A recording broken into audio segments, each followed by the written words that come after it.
As we begin a new year, Christians can use this time in three ways.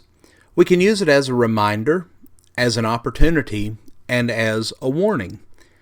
Whenever we think of the new year as a reminder, we recognize the fact that we have made it through this past year, and that should remind us of the blessings that God has bestowed upon us.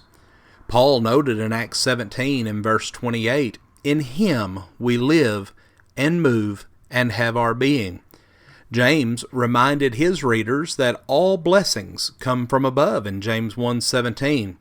And what is even more amazing than that is that this has happened since the time of creation. In Lystra, Paul told the crowd that God did good and gave you rains from heaven and fruitful seasons, satisfying your hearts with food and gladness, Acts 14:17. God continues to do this even today on account of the promise that He made to Noah, that while the earth remains, seed time and harvest, and cold and heat, and summer and winter, and day and night shall not cease, Genesis 8:22.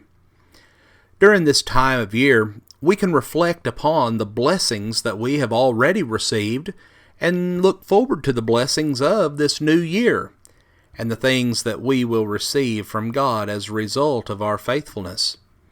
But we also can look at this new year as an opportunity.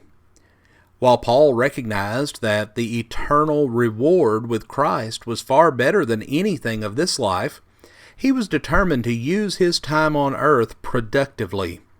He told the church in Philippi, "For to me to live is Christ, and to die is gain.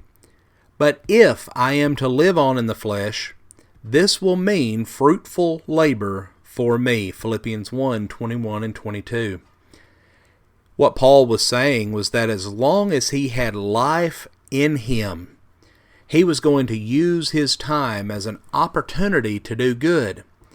And we too can look at this new year as an opportunity for many things, including spiritual growth, helping others, spreading the gospel. But ultimately, we should strive to make the most of our time, because the days are evil, as Paul told the church in Ephesus in Ephesians 5:16. But also, we should look at this new year as a warning. Solomon wrote about our fleeting life that we have under the sun in Ecclesiastes 9:9.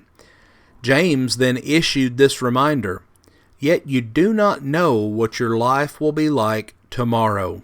For ye are but a vapor that appeareth for a little time, and then vanisheth away," James 4:14. As this year ends and this new year has begun, we cannot help but be reminded of the fact that time is quickly passing by.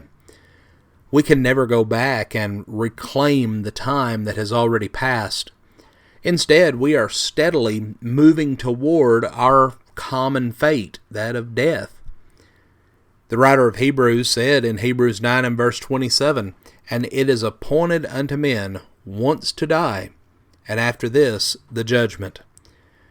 But friends, not only will we reach that point that we pass away from this physical life, but following our death, we will all appear before the judgment seat of Christ, so that each one may be recompensed for his deeds in the body, according to what he has done, whether it's been good or whether it's been bad, 2 Corinthians 5 and verse 10.